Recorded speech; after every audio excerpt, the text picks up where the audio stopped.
Saat melihat orang yang tidak sadarkan diri, hal yang pertama dilakukan adalah segera hampiri korban, dan amankan lingkungan. Lalu cek respon dan apabila tidak ada, panggil bantuan. Kod blue, ada pasien pingsan di depan resepsionis.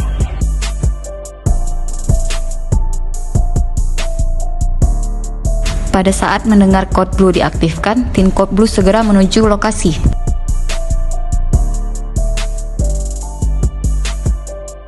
Petugas yang pertama kali menemukan pasien segera lakukan BHD sampai tim kode blue tiba. Ketika tim kode blue telah tiba, penolong menghentikan RJP dan mengoperkan kepada tim kode blue. Pasien di RJP dengan perbandingan 30:2. Selesai RJP 5 siklus, cek nadi karotis kembali. Jika tidak teraba, lanjutkan RJP dan injek epinefrin.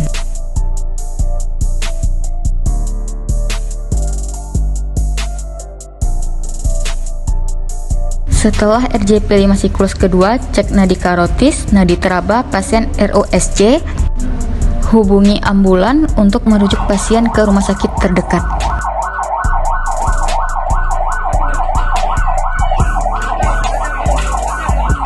Kecepatan dan kecermatan dalam memberikan pertolongan dalam situasi gawat darurat sangatlah penting.